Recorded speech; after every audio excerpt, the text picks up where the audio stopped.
Junior Jewels, I'm Carly. And I'm Jess, and we are the hosts of Typical Tuesday Night, a Taylor Swift podcast.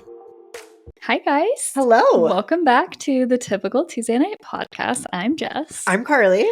And we're excited because we're back. We basically got cut off last week. I know. Because our Way deep dive into the Midnight songs just... It took a turn. It didn't really take a turn. It just went deep and deeper. There's a chance that was our longest episode we've ever put out.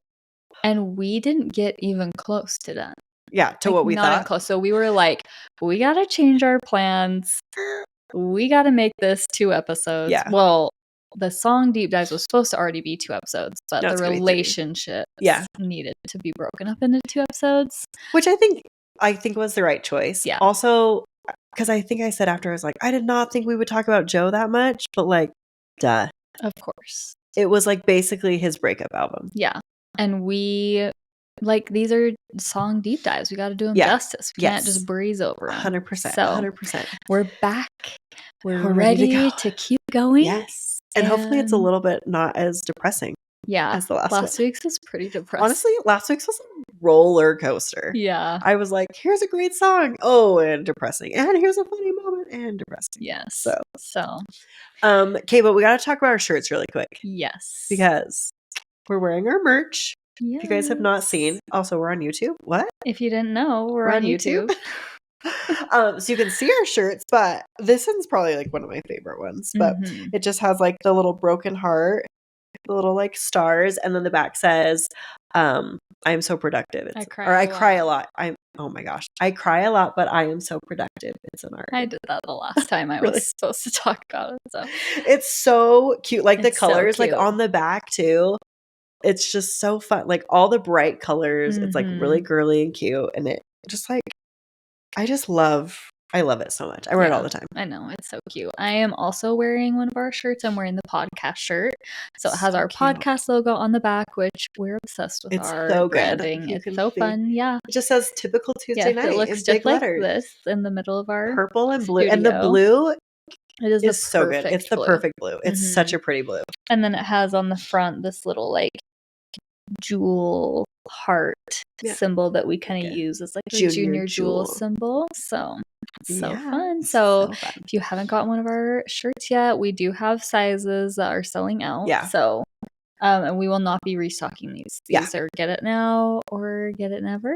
So don't miss out. Yes. And also just a shout out to our Patreon. If you do sign up for Patreon, you do get an extra special discount on merch always. So don't forget about that. Yes. Okay, so I was gonna read a message that we got.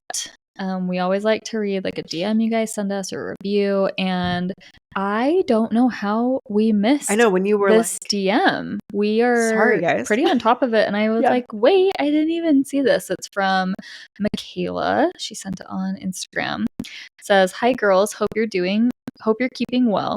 Yesterday, I was getting up to date with the episodes and I listened to the news episode speaking about the infamous gray tracksuit worn by Travis. If you know, you know, because we went on and on about for real. The gray tracksuit. It was even funny though. Like I was reading through our old YouTube comments and we had so many people talking on our YouTube comments about the gray tracksuit too. I'm like, I'm glad that we were all on the same page. So funny. So she said, I don't know if you've seen the pic I'm about to send you, and I'll put this on the YouTube too so you can see it, but it's like a close-up detail on the tracksuit.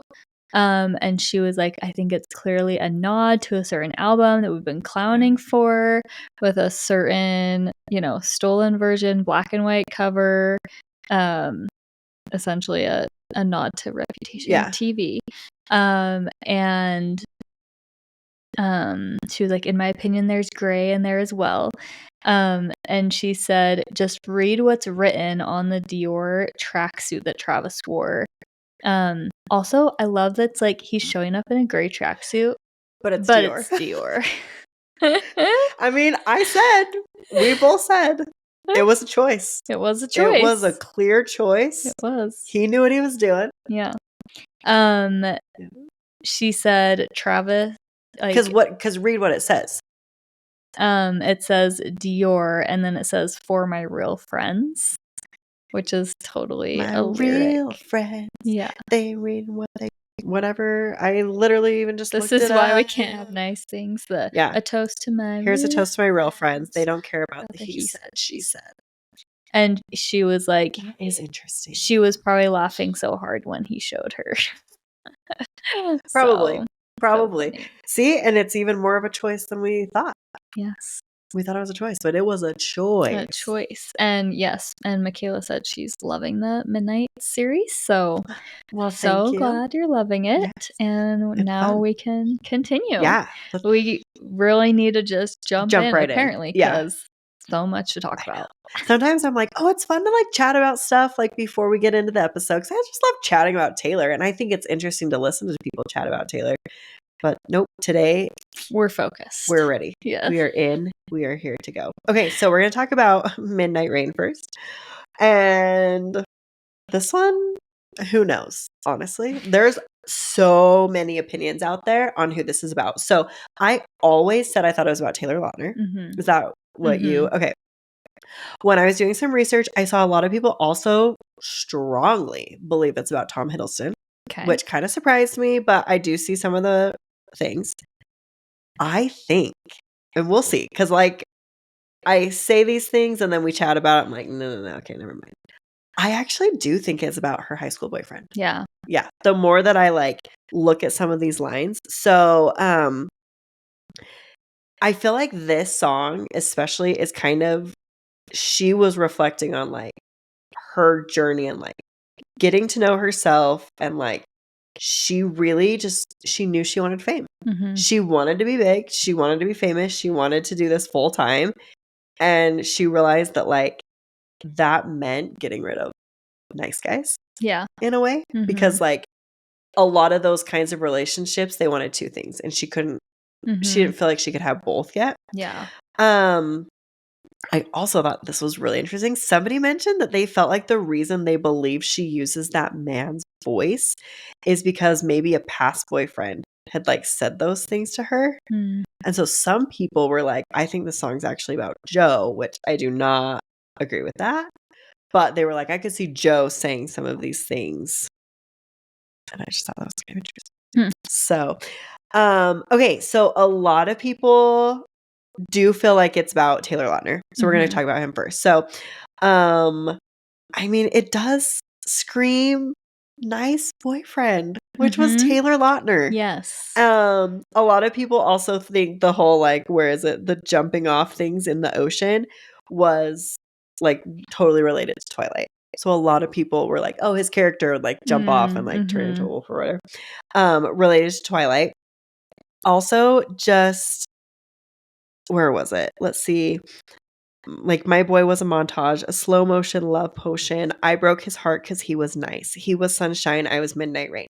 That to me is so Taylor Lautner. So Taylor Lautner. And like picture perfect, shiny family, holiday peppermint candy. For him, it was every day. You know, I was making my own name. He wanted a bride. I just like those things. I don't totally know Taylor Lautner. Yeah. Totally. I don't know Taylor Lautner at all. Let's be real. We kind of know him, but not totally. But like I've listened to his podcast with him and his wife. The episode where they talk about like how they met and stuff. And you could tell that like he was ready to settle down and like start a family. And so I think that's kind of why I just always felt like this was about him. Do you have any other thoughts about why it's about him? I just was really distracted because picture perfect shiny family holiday peppermint candy just makes me think of I look in people's windows. Yeah, and then the next part where she talks about peering through. Oh, but you're just saying like. So I peered through a window. Oh, a deep. Is this? But that's the song that I think you already connected. Yeah, I think so. Okay. Because I know everyone, and it was like really strong for Death by a Thousand Cuts. Oh yeah. Because of the window reference, but you made this connection. It was this one. That was like so long ago. I know. And I'm just was a lifetime ago. I'm loving it all over again. Yeah, I love that connection so much. So yeah, I mean, I think personally, and who knows, maybe when we finish, I'll feel more strong. I feel like this song doesn't have a ton of like super obvious clues. But the feeling that I get, I definitely lean more towards Taylor Lautner or High School Boyfriend. Yeah. More than Tom Hiddleston. Yes, no, I agree. I think Tom's my least likely on this one, but let's talk about why people think it's Tom, just so that because I think it's interesting. Yeah. So a lot of people think it's Tom because apparently a lot of people feel like he wanted marriage. He actually got engaged in early 2022. So it's like pretty recently. She met his family during holiday in England, was photographed with his mom on the beach. So a lot of people feel like the whole picture perfect, shiny family, like very much fit Tom. The, you know, jumping off things in the ocean. There's that photo of them at the beach when he wore that like I Heart TS shirt. And he said that he changed his shirt because he fell off like into the beach. And so a lot of people are like, oh my gosh, jumping off things in the ocean. We know he like, you know, I don't really feel like he jumped off, but you know. So anyway, those are kind of like the reasons they think it's Tom. So again, kind of like you're saying, like there's not a whole lot. But this is why I like really started to feel like it was about her high school boyfriend. Probably Drew is kind of what we're thinking. A lot of it because of the chasing fame. Because these other people were also famous. So I'm just going to start at the very beginning because I feel like the beginning is the most I was going to say, I just read a part of the first verse that I was like, this feels like High School Boyfriend to me. My town was a wasteland, full of cages, full of fences, pageant queens, and big pretenders. But for some, it was paradise. So she's saying like, I wanted to get out. Yeah. And we've heard that. We're going to talk about it later. You know, and I feel like that's such a classic, like, small town attitude. Either people love it and they never will leave, or they're like, get me out of here. 100%. And so I think he wanted to say, and then she continues, my boy was a montage, a slow motion love potion, jumping off things in the ocean. I broke his heart because he was nice. He was sunshine, I was midnight rain. And so it's kind of like, like I wanted to get out, you liked it here, you were nice. Yeah. But like, this is not what I wanted for my life. Like I have wanted, you wanted it comfortable. I wanted to go make a name. Like you, and I also think that's kind of small town vibe too, of like the boy that grows up in his hometown wants to stay there, marry the girl next door and settle down. Yeah. And like, that's what she's talking about. And she's over here like, no, like I was going to chase that fame. You stayed the same. I was getting out of here. I was leaving. Yeah. And I feel like the next part too, like it came like a postcard, picture perfect, shiny family, holiday, peppermint candy. But for him, it's everyday. That also, like if you love that small town life, that's right there. And the life I gave away. Yeah. Because if she ended up with Taylor Lautner, she could still be famous. Her life would still be similar. And same with Tom. Yeah. If like not even more so. Like she was already it would have been progressed. Like a totally different lifestyle. Yeah. And I think this part too, a deep portal, time travel, all the love we unravel. Yeah. Like that's not like like a time travel feels like we are going way back. Like all the way to the beginning. And really like the whole, I mean, this song, I look in people's windows, to me gives the idea of like that, like she broke his heart because he was nice. Like there wasn't ever any like a ton of closure to that relationship, because there wasn't like a big like reason because of that person specifically that they didn't like work out, you know. It wasn't necessarily them or the relationship that was like sour. It was just they wanted two different things out of their life. And so they had to go their separate ways. Yeah. And then I think this too, and he never thinks of me except when I'm on TV. Yeah. I mean, I'm sure like he's just living his own life. But I mean, I feel like Tom Hiddleston or Taylor Lautner could see her out in other situations. They have easier access to her than just through the television. But a high school boyfriend back in the small town is only going to see her on TV for sure. Yeah. So after all of that, apparently we're team high school boyfriend. I'm team high school boyfriend. Yeah. So that was kind of fun. That was especially because I really truly always thought it was Taylor Lautner. That was really refreshing after what we just did. After last week? Yeah. It's very true. That was so refreshing. Yes. I also, okay, wait, this last part I want to talk about. Some Kind of Haunted, and I never think of him except on Midnights Like This. No closure. That's also, it's like, I'm sure though that like she thinks of Tom Hiddleston sometimes because he's famous too. Yeah. I'm sure sometimes she thinks of Taylor Lautner because, I mean, she asked him to be in the music video. Yeah. You know, like she sees him around. She probably hears stuff that he's doing. The guy from the small town that you like, you never think of him except when you're up at midnight and you're thinking about like, wow, what could have been if I never got out of my hometown? And you know that, like, so Taylor back then was like, I don't know, like, I want to chase fame. Yeah. Like, I'm going to go make a name for myself. That was why she left. Yeah. But now when she's writing this song and she's looking in retrospect, she's looking in people's windows. She's like, now that I have fame, sometimes I'm like, should I, like, was that the right decision to become famous? What would my life look like if I just, like, if I had the stayed. life that I gave away? Like, what if I just Yeah. had a family and was a wife and still lived in my small town and was with that guy? Like, maybe I would be better off. Like, there's a chance. But I think we're that, they didn't get like full closure, and she still like thinks about him sometimes. Yeah. And I think that is something that you think about randomly in the middle of the night. Mm-hmm. Especially when your current relationship sucks. Yeah. Way to bring it back to Joe. But it's true. It's easy to reminisce on good times with past boyfriends when your current relationship sucks. Yeah. And I also think the chasing that fame, it was like Taylor Lautner was already famous. Yeah. They could chase that fame together. Mm-hmm. She was already very, very famous when she was dating Tom. Yeah. She wasn't chasing that. Chasing it. Kind of, because she wanted, she's always trying to do better. But like she didn't need to chase that fame in this same way. Yeah. So anyway. Team High School Boyfriend. Woo-woo. Let us know what you think. Go Drew. Oh man. Okay. Next we're going to talk about Bejeweled. And Carly has this categorized as a Calvin Harris song. And then also says, Joe. Or Joe. Yeah. So let's chat about it. Yeah. So I think for me, just initially without discussion, I've always thought of this as in reference to Joe. Okay.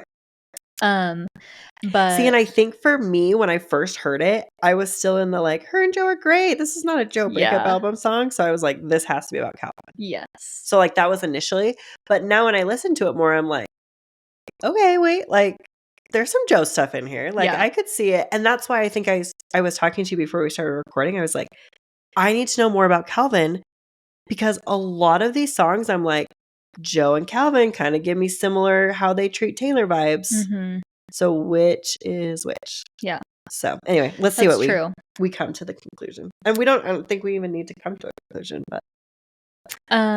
So as far as Joe goes, an argument could be that the relationship is over or they're apart and she misses him but realizes she misses Sparkling more. Yeah.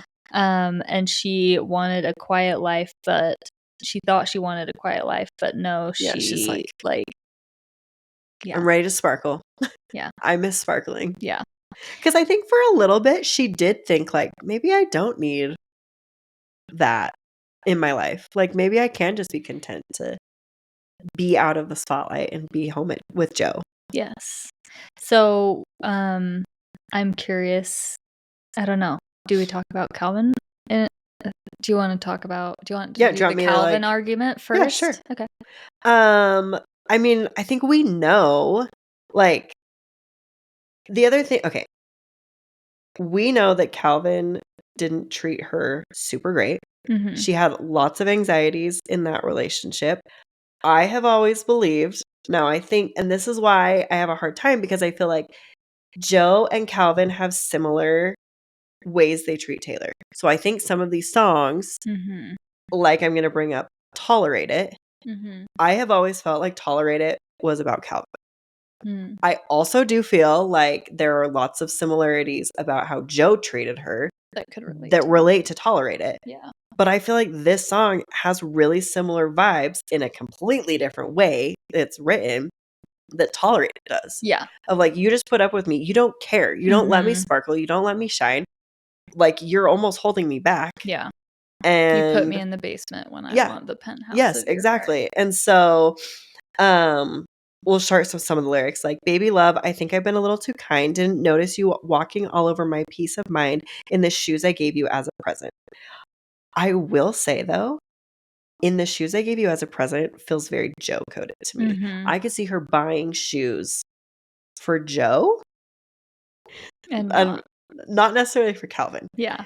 I think Calvin had a little more money, and I'm not trying to like make this like a you know what I mean? But can you see Taylor being like, well, here's these really nice shoes, Joe? Like, I mean, we've talked before about like Joe being quote unquote poor and like comparative, like paper rings and like But you know what I mean? Yeah. So that line is pretty like Joe coded to me.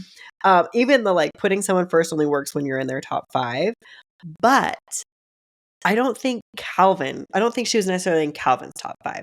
From the little, we haven't done a Calvin deep dive, so I don't know as much about their relationship, but I know they were like away from each other for a lot. Like he would be going somewhere and she would be somewhere else. And so I got the vibe that it was, she almost was like, I haven't seen Calvin in months. Are we even together anymore? Because like, you're off doing your own thing. I'm off doing my own thing. So like, who knows? And so when she comes to this, and when I meet the band, they asked, do you have a man? I can still say I don't remember. I also loved when I was researching, I saw some people be like, the band could either be the 1975, if you're looking at it from like Calvin perspective. Or the Joe perspective. Like she was working on Midnights.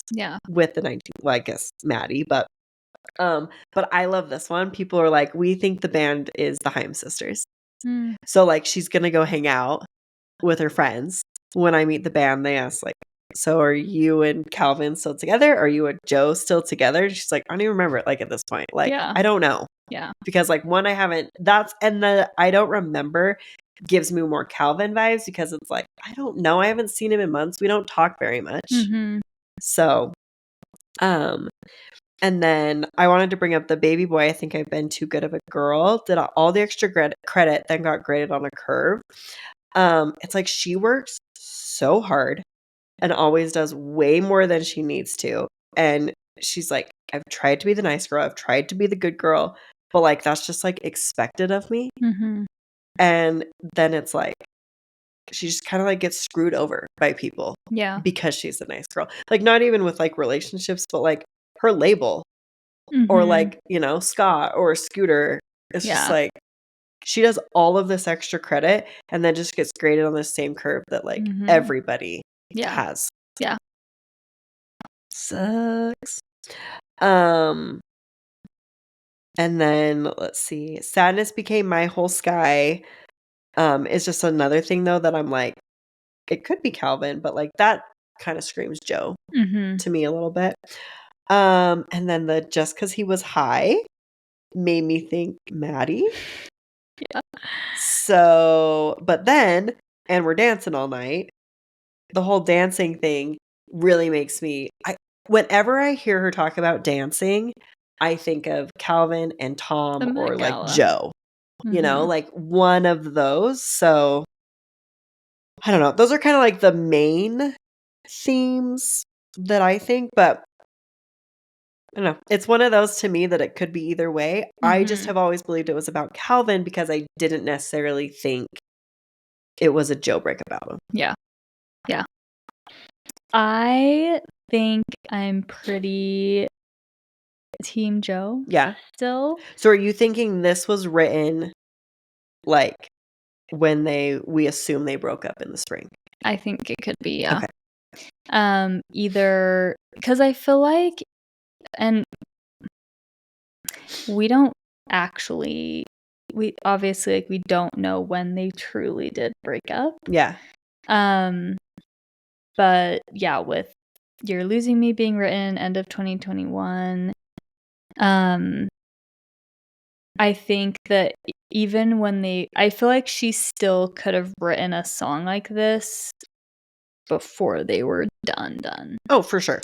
And so especially because, like, they asked, do you have a man? I can still say I don't remember it. That, to me, that could be during a break. Or even maybe not.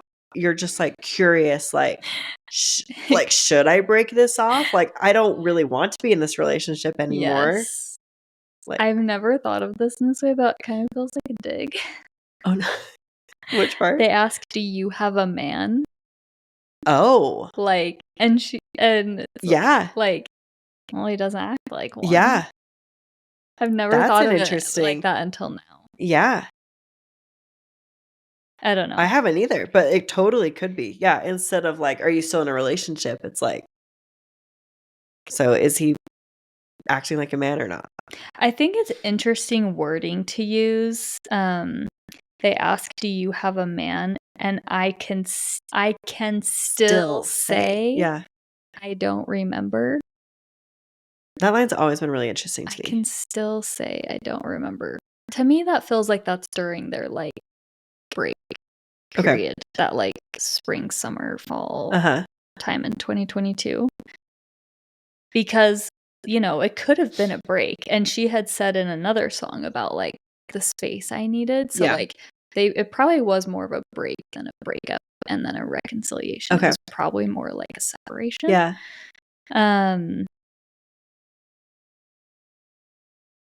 I don't know. But then, let's see. I just, like, to me, the you don't put me in the basement when I want the penthouse of your heart. Like, that just, it's not necessarily, like, makes me not think of Calvin, but it does really make me think of Joe. Yeah.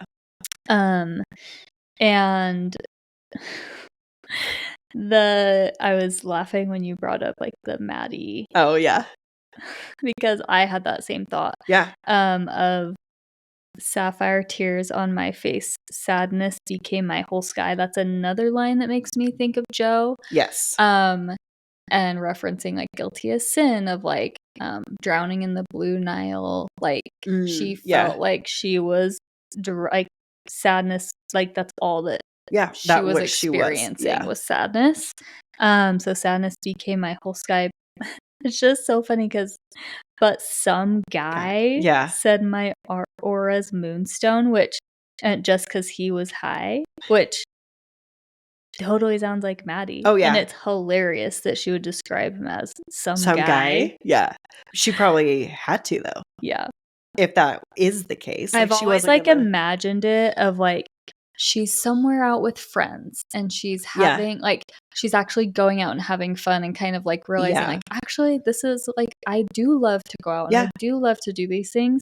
And there's just, like, she's at, like, a club or something and there's just some random high guy that's like, oh, you're aura's moonstone. No, that's how I've always pictured it too. But it's super fun now to think of it being Matty. Anytime I think of, like, hi, I'm like, Matty. And yeah, just I'm like, first of all, this is really late that we're doing this, so my brain isn't, like, fully working all the way. But the line familiarity breeds contempt. How do you, like, interpret that? I mean, because that feels Joe to me, because it totally does, because it's like, I'm just so familiar with something and we're so used to this and, like, we've just been in this for so long that I'm almost, like, more annoyed with you and, like, almost more annoyed at my situation. I was, like, struggling to, like, understand contempt. So I'm looking up the definition. Okay. And it says the feeling that a person or a thing is beneath consideration, worthless, or deserving scorn. Huh. Or disregard for something that should be taken into account. Familiarity breeds, I almost feel like, a feeling of worthlessness.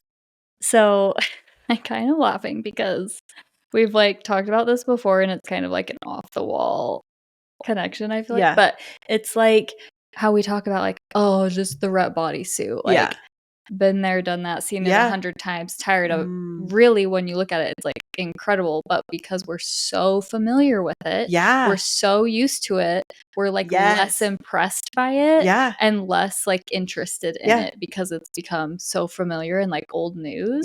And so like, you know, it's probably how like Taylor felt in her relationship with Joe. It's like, you've had me around for so long and like clearly you're not seeming very interested in anymore. Like, because you're kind of just like tired of me. It's, I think that's like I'm old news. That's like the perfect description for it. Yeah. Mic drop. Move on. Just kidding. Do you have any other thoughts? I just think it's such a great like song of like realizing like, you know, she doesn't want to be locked in the basement. Like she wants to go out, she wants to have fun, and she's just like realizing that she's been in the fog and she's coming out of the fog. And I love like, I mean, it's like You're on Your Own, Kid. Like I just love songs of like realization of like coming home to yourself kind of. And that's like what this song reminds me of. And 100%. So fun. Plus it's such a fun song. It's a fun one. Yes. It is. It's a good one. Okay. Yeah, I think that's our next one we're going to talk about is High Infidelity, and I think this is another one that we can fight over. Yes, because I know you're very passionate. I'm not passionate necessarily about it, but it is. And I was realizing this as I was putting this together, is it's hard to go from feeling like a song is about one person for so long. 2 years, and then like finding out new info and being like, well, what about this? Okay, yeah, I see what you're saying. This, but like, so anyway, we're gonna talk about High Infidelity. I believe it's about Calvin Harris. Jess believes it's about Matty Healy. True story. And she's ready to go because she's gonna be way better about this than I am. But what I love about this song is kind of like just about when the person you are with just doesn't care about you.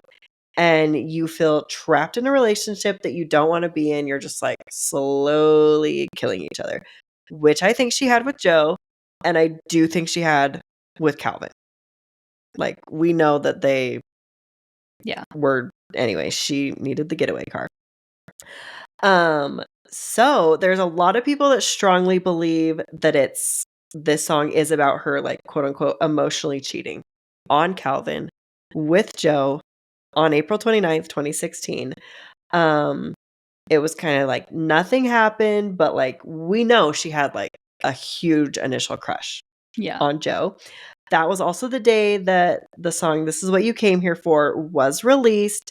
Taylor was not at the release party. Calvin Harris sings that. She was at Gigi Hadid's birthday party.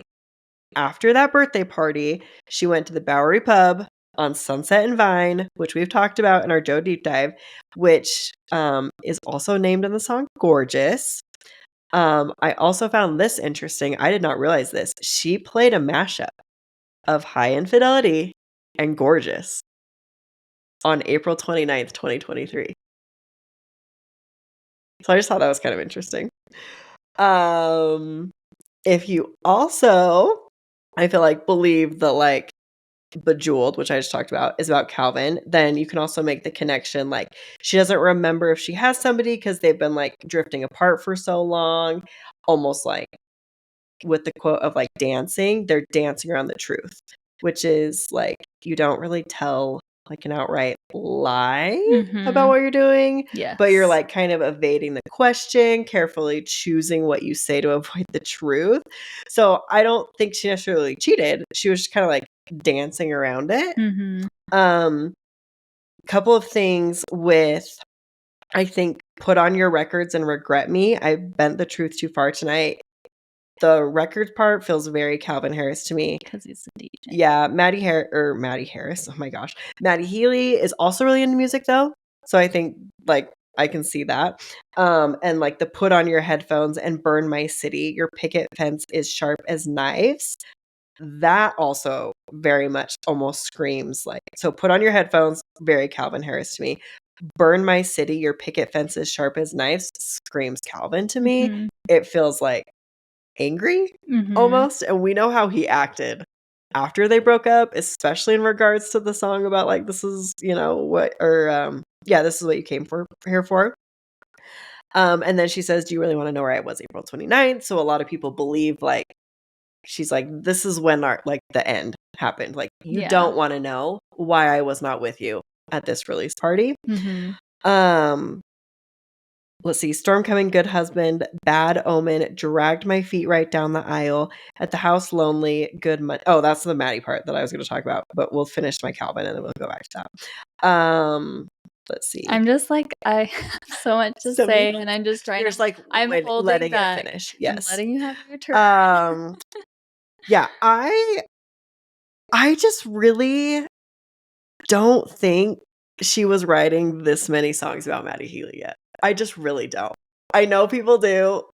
I really think that she was, or maybe it's just like my naivety to be like, where are the Calvin songs?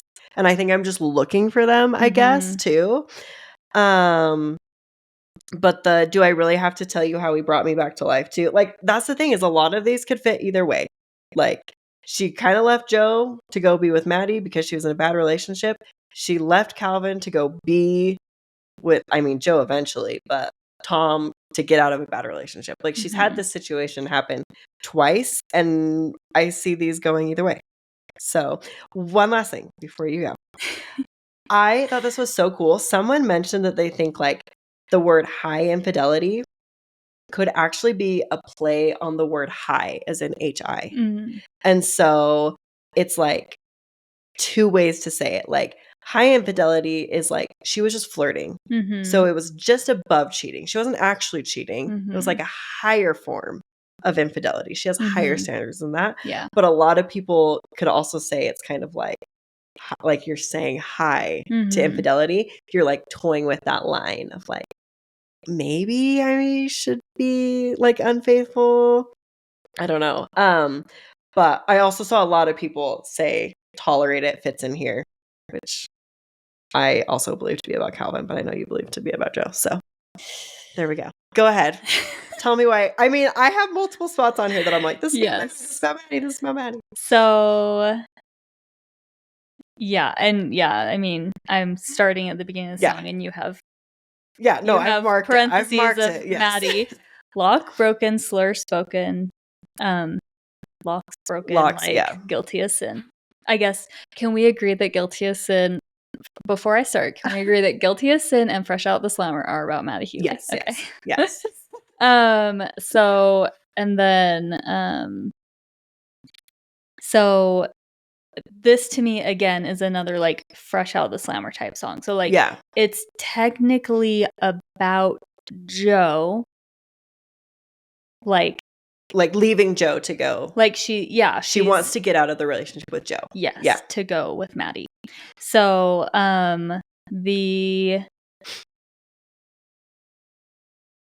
I think that the line that she says over and over about like the I didn't know you were keeping count is like so interesting to me, and I don't necessarily know what I think about it, but put on your records and regret me. I bent the truth too far tonight. I was dancing around.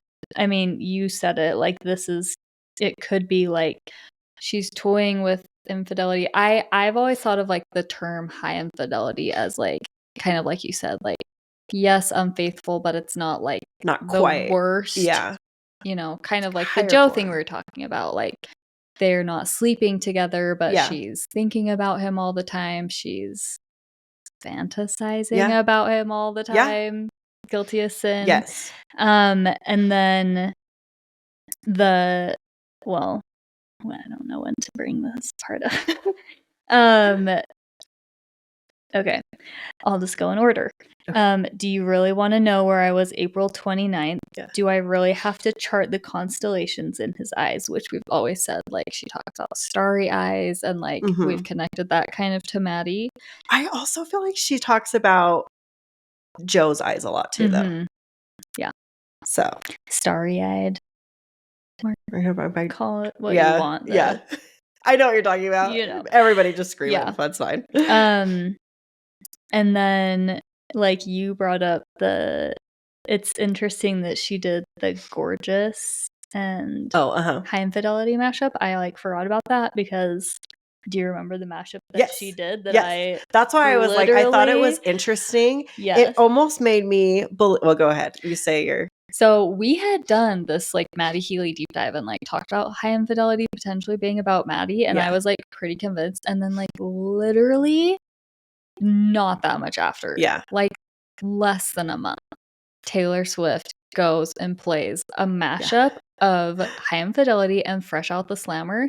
And not only that, the transition between songs, like, she literally says, "Do you really want to know where I was April 29th?" And then she starts into Fresh Out the Slammer. Like the transition was, "Do you really want to know where I was April 29th?" And I'm like, you're literally telling us this is where you were with Matty. It also, April 29th fits, like if we think that her and Joe had the spring, like taking a break or breakup.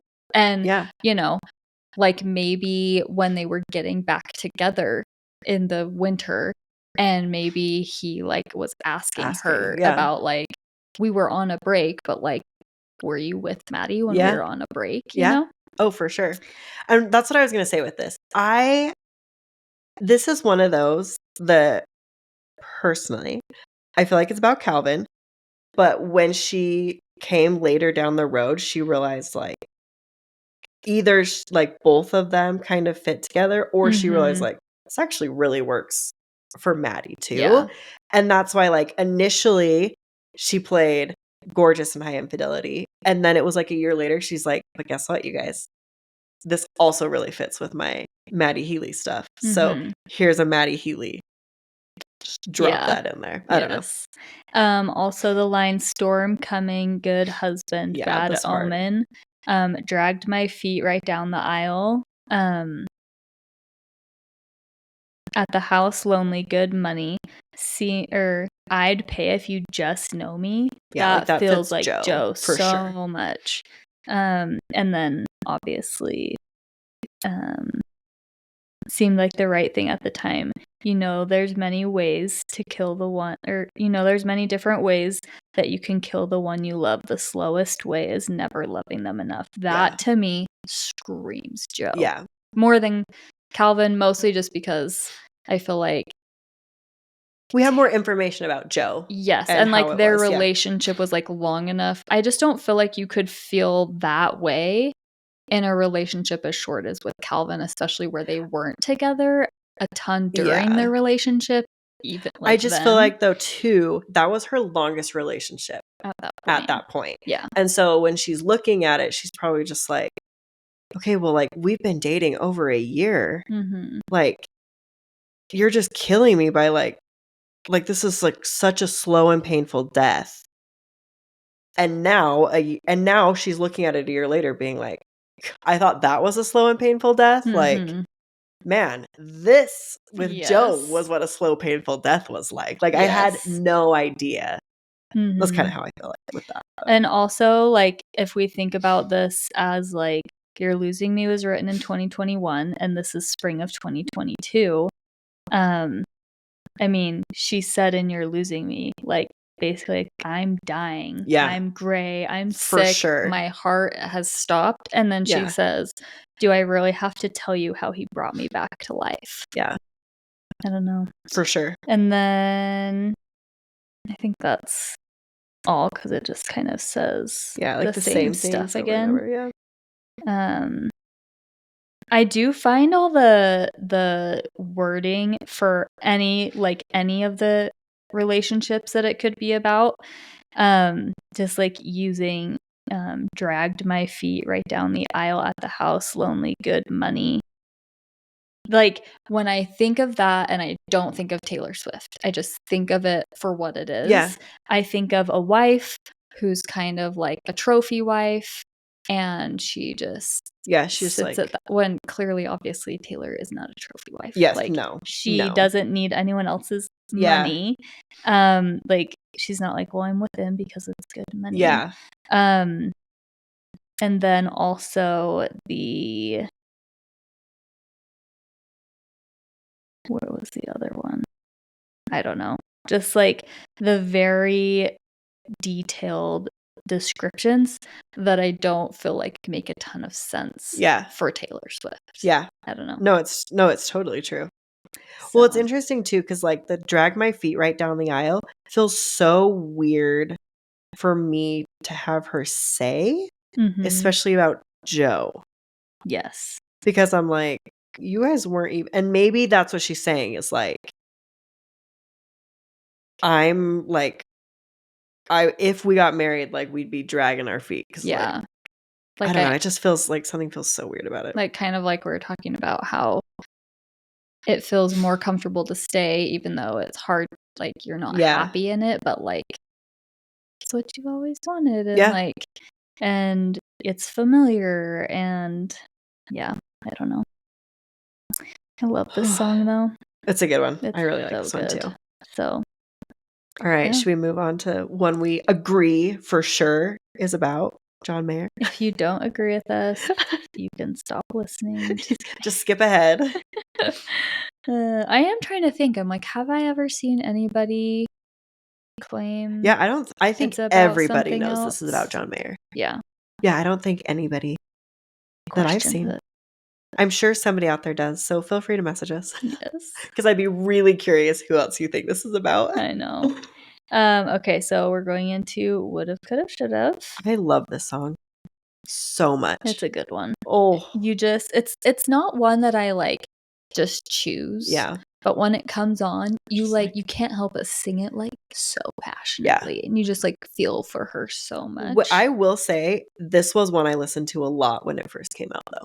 Like it was one that I reached for a lot. Yeah. I just was like, the Give Me Back My Girlhood, it was my first line, is just, it's heart-wrenching. Yes. Especially but because like you she said, was you gotta so scream young. it. Yeah. Oh. It's so good. It's kind of interesting because she was actually 32 when she wrote this song, which was the age that John Mayer was when they dated. It's also track 19, which is how old she was when they dated. So obviously that's intentional. Yeah. And I was going to bring this up. I found on Reddit, somebody was talking about how she mainly says the word should've in Dear John.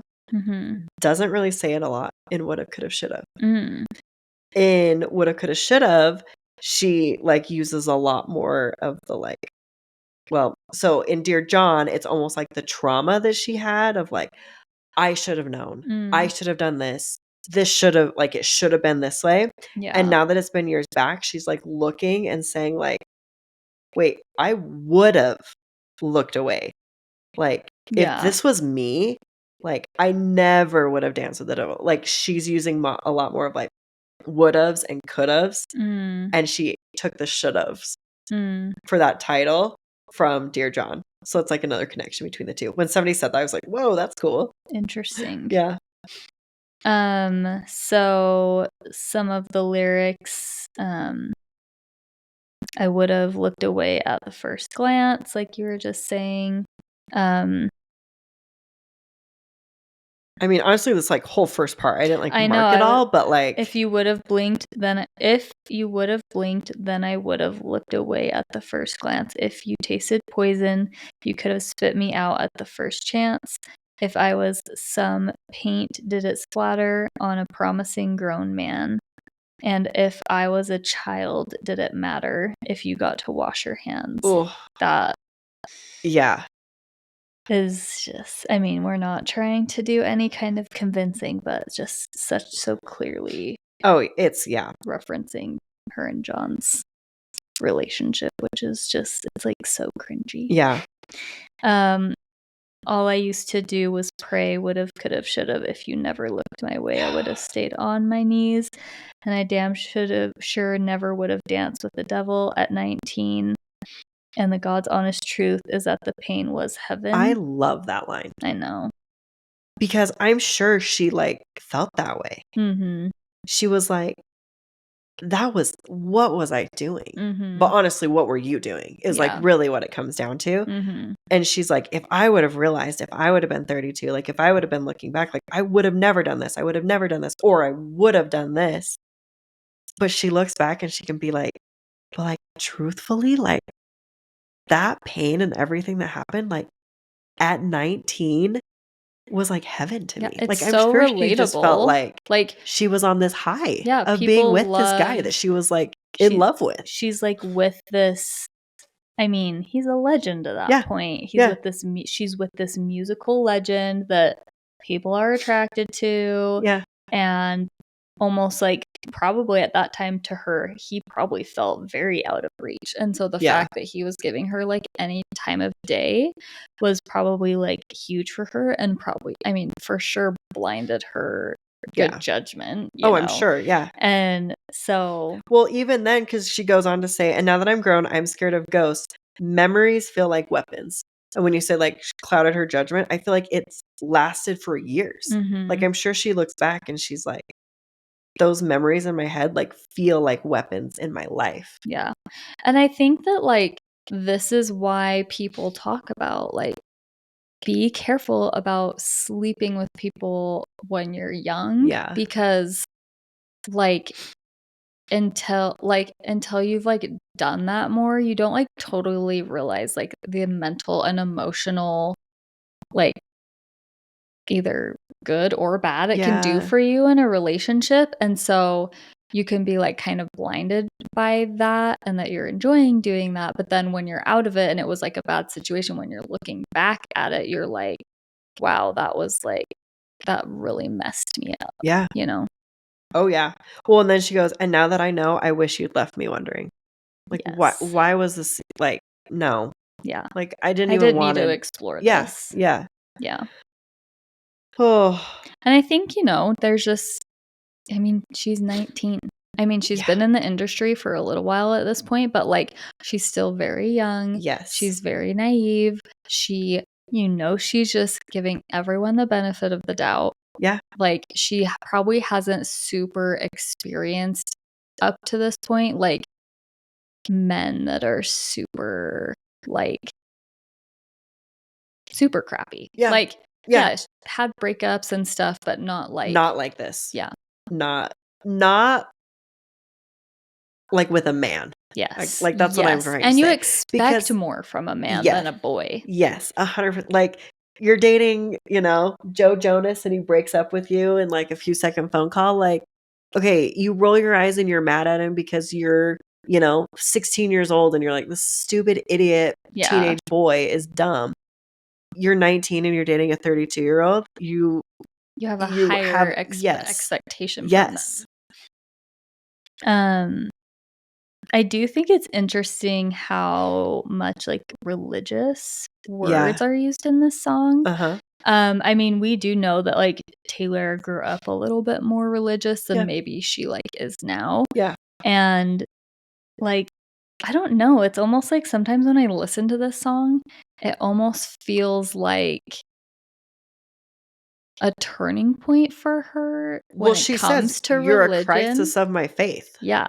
Like, I feel like this whole thing was a turning point for her in her life.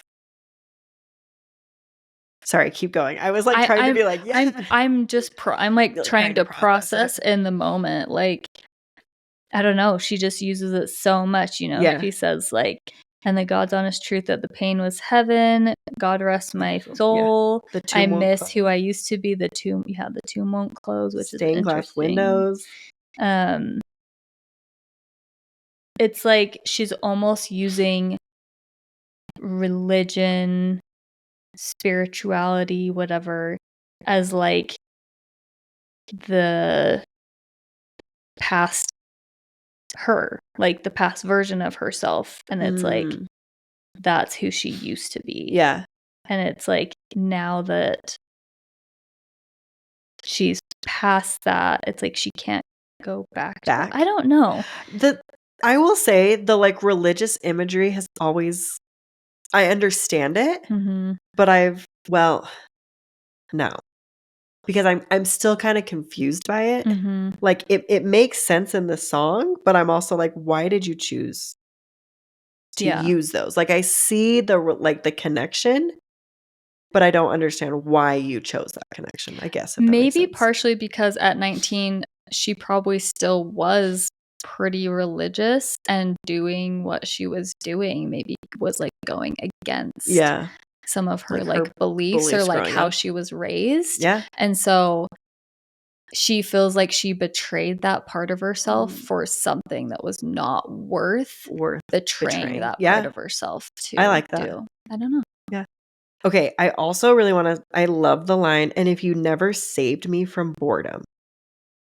Because I think that's also really interesting when you think about, like, her past relationships too. Mhm. I'm sure that this 32-year-old guy seemed way more interesting Mhm. than these, like, lame teenage boys. Yeah, for sure. That are just like, "You're boring to me. Like, Yeah. you don't care about anything. You're not fascinating.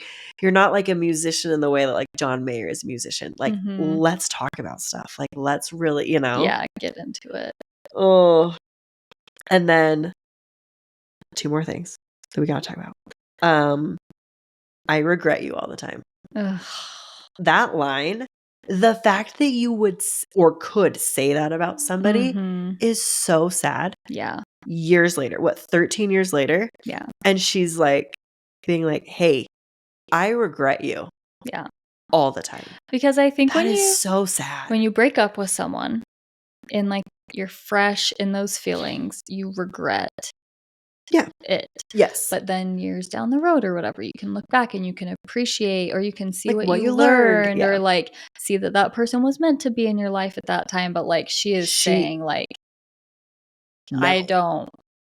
there was no reason for that. Like that was just hell essentially. Yes. Well, and then you go onto the next line.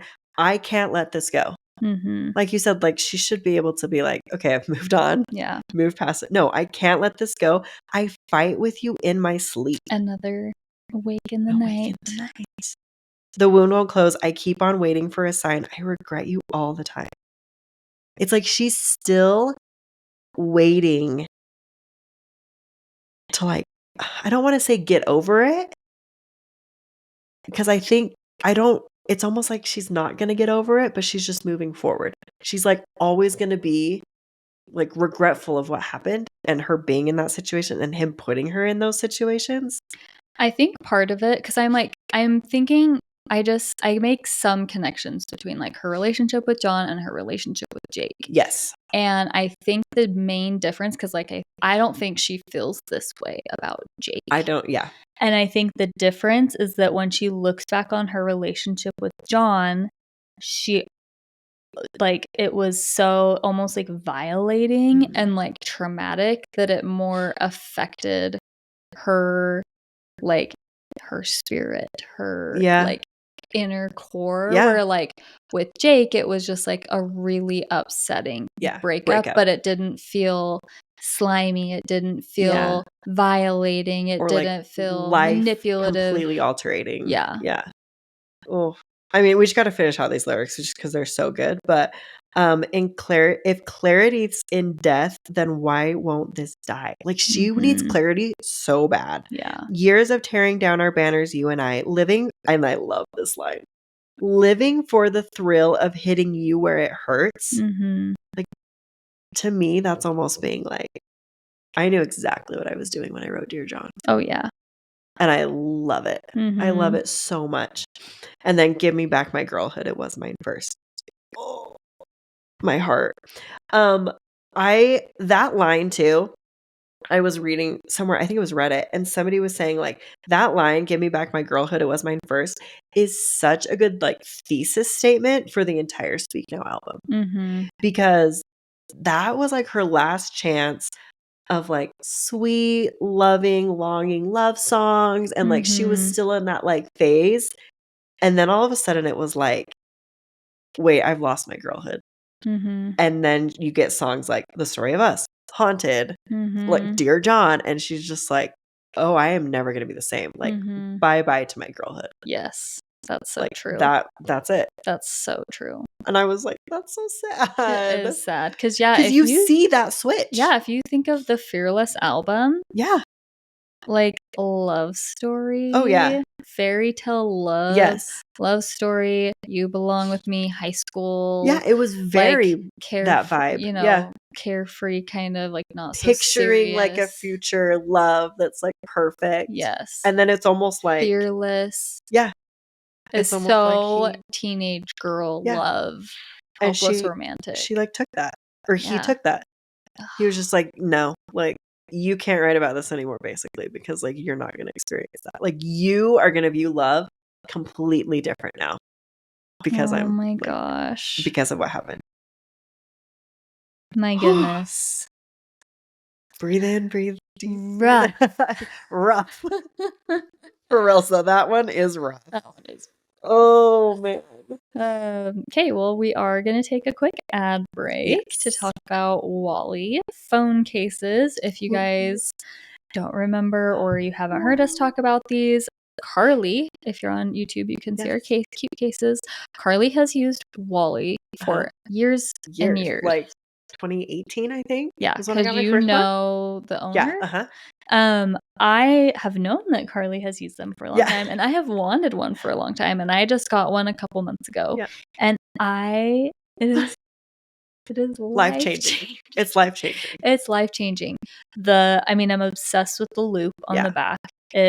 I can't believe how different it is, and like I wondered if it would like bug me or like be hard to get used to. No, I'm like, how did I live without this? Yeah, 100%. I'm also obsessed with having some of my credit cards in the back because there are often times I literally don't need a bag. Yes. And it's so convenient.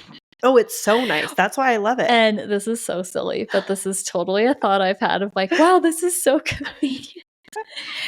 Whenever I'm online shopping late at night in my bed, do I have to go find my wallet to get to read my card number? No, it's just conveniently in the back of my phone that I'm already shopping on, and I don't have to go look for it. Perfect. It's a win-win-win. It's so perfect. Great.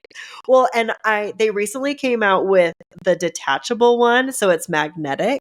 So I'm able to like take the detachable wallet option, and then I can use my Bluetooth charger, which I really like that as well. But when you said with the loop, you thought it would bug you. I have tried a loopy case in the past. I liked it, but I always got annoyed that it wouldn't lay flat. Yeah. Because I would stick my phone in my pocket and that loop would like bend everywhere and like it bothered me so much. Yeah. I love that this loop lays flat and then when I need it, I have it.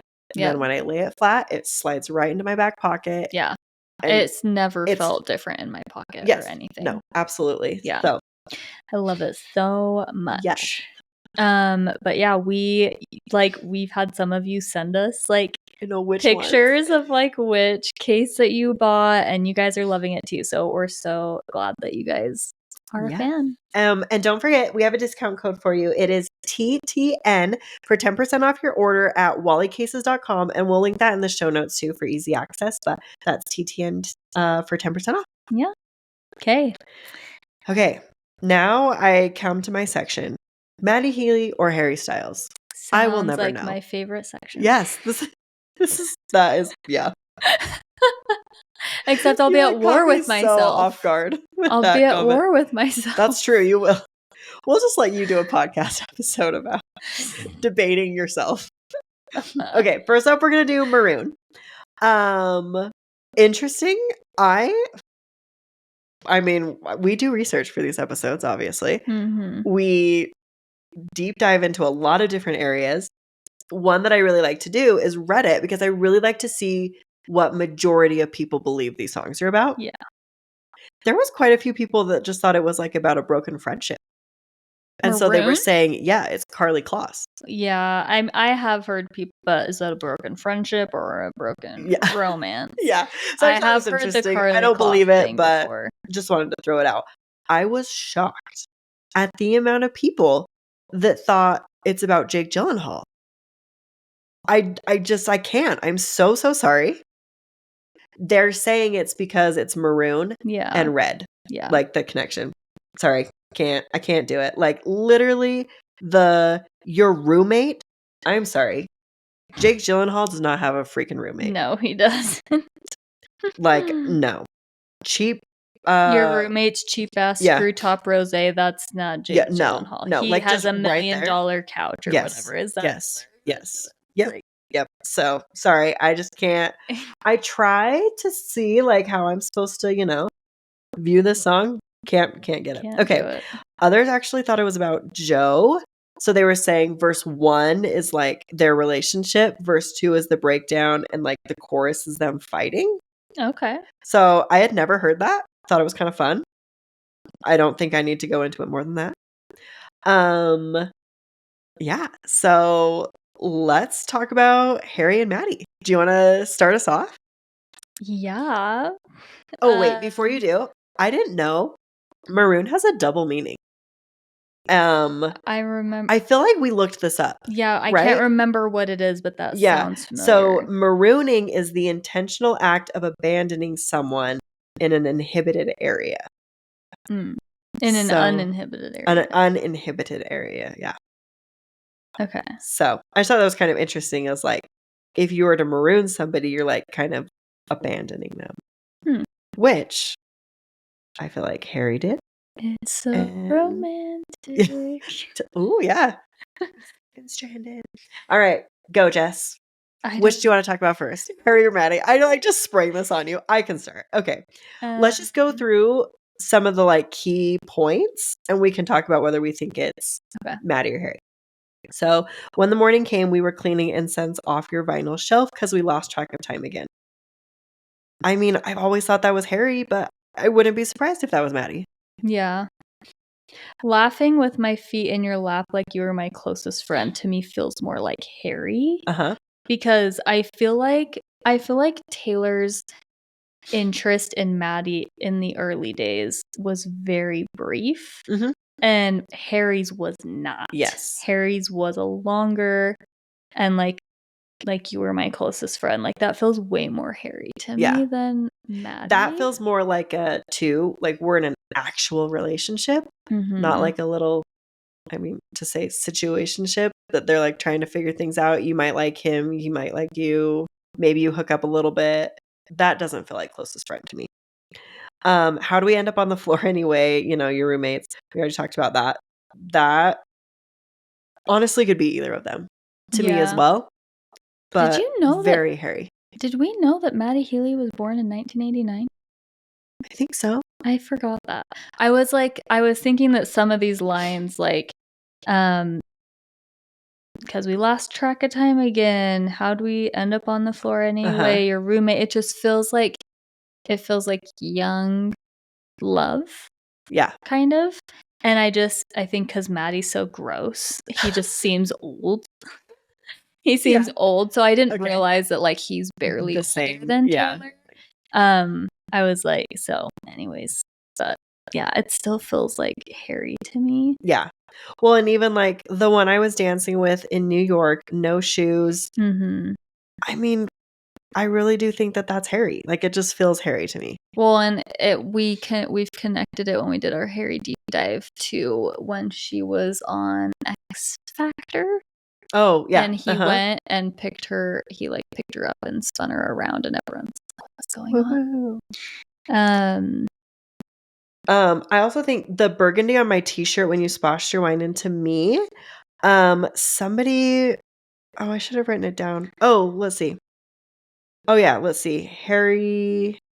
Oh, if clean is about Harry, then the wine you splashed into me and the wine stained dress I can't wear anymore can like fit together. Yeah. And then the mark you saw on my collarbone, the rest that grew between telephones. I did not realize this. There is a picture. Taylor, a picture with a mark on her collarbone. Yes, I should have saved. I think I saved it. I can re-find it for sure. There is a hickey on her collarbone. It didn't go like the picture didn't really surface much because they broke up. Like the announcement of their breakup went the next day. And so it was almost like their breakup overshadowed that picture and everybody just forgot her and Harry. Like she had a picture of a hickey on her collarbone and then the next day it was announced that they like broke up. Wow. So that to me again is like the mark you saw on my collarbone. Okay. Yeah, because I had always interpreted that line because I mean, who knows? We're very passionate. I'm very passionate about Taylor. Yeah. And we did a whole Harry Styles deep dive, and we've determined that they were very on again, off again, not getting closure. Is it over now? Yeah. And so, and we also talked about when we talked about Harry about when she got with Calvin and how like Harry didn't like them together. Yeah. And so I always interpreted this as like the mark you saw on my collarbone as like someone else did that to me. Oh, like not you. Okay. And then like rust grew between telephones. Like we were keeping in less touch because like clearly I'm like with somebody else. Okay. Yeah, I like that. The lips I used to call home, that just feels so much more like a longer time relationship than just like a couple night stands with Matty Healy. No, I totally agree. Well, and I think it's interesting because, when people were saying like, well, it's got to be Jake Gyllenhaal because Maroon, I almost feel like that more points to me to Harry because she felt like that's the next, like we're taking it to the next level. What's darker than red? Maroon. What was my next step? I was going to go to Harry. And like this felt, I don't know. So. And also we connected this next part to Harry too. How the hell did we lose sight of us again? Yeah. That is so Harry. Yeah. Sobbing with your head in your hands. Ain't that the way shit always ends? That also just everything we did on our deep dive. Yeah. That just screams Harry. Especially because how do we lose sight of us again? Her and Matty weren't on and off again at this point. They never had sight of. Yes. Like, yeah, exactly. Yeah. I'm like, why did we used to think it was about Matty? Like, have we just not got there yet? I think it's just one of those, like, we found out about Matty. We found out it was, like, possibility. And I think everybody just ran with, like, all of these songs could be about Matty, which there's a lot of things that could be. But, like, when you really look at it, I do feel like it's. Yeah. We do, I don't know, maybe I'm not supposed to say this. We decided we are going to do like a 1 year of Tortured Poets episode or two because that was like super overwhelming when it came out. We did a whole deep dive, but like we feel like we've had a ton of time for things to like settle in. So we're going to kind of like revisit Tortured Poets for the anniversary. Well, and it's been fun because on Patreon, we've been having discussions. People will be like, okay, I'm so confused about this Tortured Poet song. Like, let's talk about it. And like, we've been able to discuss. We've done that with a couple of different songs. So if that's like your vibe, if you have questions, join our Patreon. But when we realized that, we were like, okay, you're right. Like, there's so much that we need to like talk about with Tortured Poets. So I'm excited to do that. But anyway, carnations you had thought were roses. That's us. That just also feels like Harry. Okay, so I was going to say one other thing about Matty. A lot of people were saying in like Chloe, Sophia, Sam, whatever, the part that says, will that make your memory fade from this scarlet maroon? Like it never happened. So I think that is like one piece that like a lot of people are just like latching onto, being like, okay, so maroon's about Matty. So I feel like we've come to the conclusion it's Harry. Is that where we're both at? I'm feeling pretty strong, Harry. I definitely like think that Chloe, Sam, Sophia, or Marcus, that's what it's called. There we go. Is a Matty song. And so I for sure like see that lyrical connection. Yeah. But like I just like that one connection is not enough to me with all the other like pretty clear Harry connections. Yeah. So yeah. Okay, should we move to the next one? Yeah. Okay, so next is Question, which is a favorite of Carly's. I love this one. Yes. It's kind of passive aggressive. I feel like it. Yeah. Kind of like, well, why'd you do this? Would you do this? Yeah. Would you do something else? Like, are you going to tell me? Like, are you really like, whoa, don't get worked up. Like, this was just a question. Yes. Like, like I know a lot of people like get confused with this song. And so I saw somebody say that like if you just replace like the she's and the hers with the like I's and me's, it makes a lot more sense. Yes. And that's kind of how I always do it in my head. But like the way they said that, like I hope that like helps. So like when she says, did you leave her house in the middle of the night? You can say like, she's talking about herself. Did you leave my house in the middle of the night? And did you wish you put up more of a fight? So I know a lot of people I think get really confused with this song. Yeah. But I think when you look at it that way, it makes sense. Also, I don't know why, but man, her playing this on tour and saying, my life is falling into place. Right? Like with the whole Matty stuff. Yeah. It's like, okay, so is this a Matty Healy song? But then, I'm sorry, sampling Out of the Woods at the beginning, like that screams Harry Styles for sure. Yeah. I think this is one that I feel pretty torn on. Yeah. Yeah. Because there's some multiple pretty clear Matty references, but also Harry. Yeah. Which out of the Woods sampling is like a huge one. Yes. And I mean, I think we don't need to go into this one too much because I think if you want to know more thoughts about it, we've talked about it in our Harry Styles deep dive and our Matty. So like, but I mean, you know, good girl, sad boy, big city, wrong choice. Like clearly that back when she was in New York, dating one of these guys, you know, we had one thing going on. I swear that it was something because I don't remember who I was before you. I don't know though. That really screams Harry Styles to me. Yeah. More than like whatever she had going on in 2015 with Matty Healy. Yeah. But and also like I've always thought that maybe this is like a Calvin Harris reference.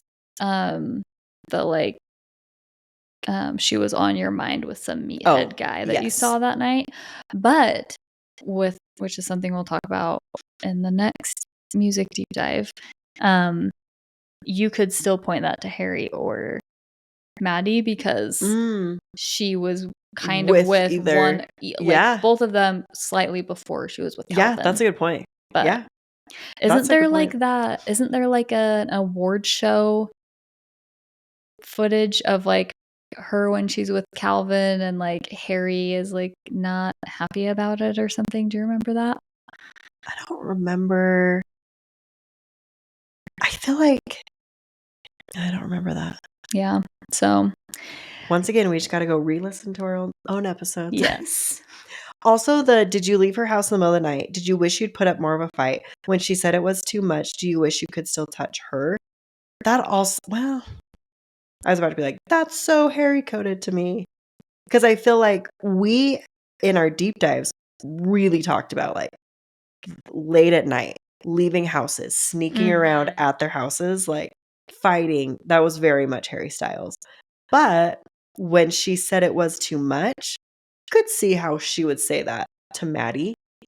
But I also see how she said that. I'm just Harry. Remembering like for Harry, I feel like for Harry wasn't good at like putting up a fight to like keep her. Like all you had to do was stay. Like you know, all these things. But with Matty, like I was thinking of like another song. I don't know if that's in our upcoming episode, but like Taylor. Oh no, it's because we were talking about Chloe or Sam or Sophia or Marcus in Patreon. Okay. When she says like you needed me but you needed drugs more. I feel like Taylor not being with Matty back in the day was a Taylor decision. Yes. I agree. This doesn't feel, this to me feels like, hey, the like, guy, fight for me. Yeah, like wasn't like doing enough or like he kind of checked out of the relationship. Yeah. Yeah. No, I totally agree. So, yeah. And then, I mean, I think the only last thing I wanted to bring up is the like, does it feel like everything's just like second best after that meteor strike? Yeah. Like, down bad? Down bad. Yeah, we connected that to down bad before and also the half moon eyes because Matty has half moon eyes. But yeah. Okay, last song for today's episode, Snow on the Beach, which we've talked about is not our favorite. It's normally a skip. Yeah. But I do have some thoughts. I actually think this is a Matty song. Yeah. And I had seen some people talk about how it's actually Down Bad Part 1. Oh. And I had never thought of it like that. Yeah. But I'm with them. Yeah. I am now sure. saying this is Down Bad Part 1. Because so it goes, one night a few moons ago, I saw flecks of what could have been lights, but it might just have been you passing by unbeknownst to me. Life is emotionally abusive, so she's not in a good place. And time can't stop me quite like you did. And my flight was awful. Thanks for asking. I'm unglued thanks to you. So she's like, I'm not in a good place. You know, like, I'm sure they met up at the studio. And she's like, you know, yeah, my flight was awful. Like, thanks for asking. Also, like, wow, you cared about me. Yeah. You care to ask. Like, Mhm. that is all it took for me to become unglued. Yeah. And like, you wanting me tonight feels impossible because of like the situation that we're in. But like, I want you, maybe? Mhm. Like, Yeah. wait a second. Yeah. I mean, I feel like Snow on the Beach, again, because I just feel like with Midnights when it came out, I didn't pay as like close of attention to it because of the Eras tour, plus just like being oblivious to like everything going on Yeah. with her and Joe. I Yeah. wasn't thinking as much about like, oh, who's this song about? Oh, what's this song Yeah. about? But Snow on the Beach was never one that it's not one that's like High Infidelity where it's like, I always Clearly. thought it was Calvin, but now I'm not sure. It was like Snow Yeah. on the Beach. I'm just like, Snow on the Beach is just Snow on the Beach. Yeah. I don't know anything outside of that. Yes. But I feel like matching it up with Matty makes so much sense. Yeah. I mean, if you were to just look at the two of them, they do not look like a pair. No. They do not. They're not I'm obsessed Yeah. with how she looks with like Tom Hiddleston. And honestly, Joe gives the same vibes, Yes, but like 100%. they totally look like a pair. Yes. It's like her and Matty, they don't run with the same Yeah. crowds. She's a good girl. Yeah. He's a bad boy. Yeah. You know? And so, yeah, 100%. like it's weird, but it worked. Yeah. Well, I she mean, thought it worked. yeah, she thought it would. She's weird, but it works, but yeah. it doesn't, you know? Well, and then I only just have like one other part. She says, my smile is like I won a contest, and to hide that would be so dishonest. So I feel like she's Mhm. wanting to hide it, but she can't. Yeah. And it's fine to fake it till you make it, till you do, till it's true. I was like, oh, okay. I can do it with a broken heart. How? I have never noticed that. I hadn't either until I saw this.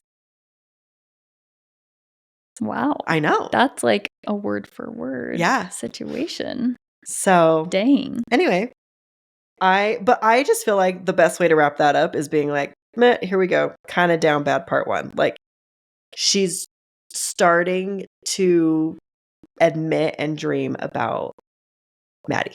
Yeah. And at the end, like towards the end, I guess, is this like the bridge? But your eyes are flying saucers. Oh, I hadn't from thought another planet. Now I'm all for you like Janet. Can this be a real thing? Can it? Are we falling like snow on the beach? And she also says, I can't speak, afraid to jinx it. I don't even dare to wish it. She's like, I don't know. It's like she thinks it's a possibility, but she's worried that like, I don't know. It's too good to be true. Which it was. It was. Sorry. But I don't know. Such an interesting song, and very interesting. I don't have a deeper appreciation for it. I will say I have a little deeper appreciation for it. Yeah. Not much. Yeah. Anyways. I didn't skip it on my way here when I was like prepping for this episode. So that's a win. And on that note, that's the end of this music deep dive. Yep. This is not the end of our Midnight's music deep dive. We still have lots of songs that we have not talked about that we'll be coming back next week to discuss. Yep. But as far as like romantic relationships go, that's all that we've got for you. It was a lot. It was all, but it was fun. It was fun. I could just discuss these songs for hours. Yes. Hence why it's really late and we're here. Yes. But if you guys have not left us a review yet, please do. That helps us out a ton. It just like helps other people to see like, oh, this is worth listening to. It's a great podcast. So just scroll down on Apple, hit the 5 stars and say why you like the podcast or a favorite episode. And then just hit the 5 stars on Spotify. Yes. We appreciate your reviews so much, and we do love to read them on the podcast. So thank you so much for always doing that for us. That wraps up today's episode. Before we go, though, Jess, can I ask you a question? Did you wish you put up more of a fight to convince me that High Infidelity is about Matty Healy? I feel like you did a good job. You did a good job. Okay, bye, guys. Bye.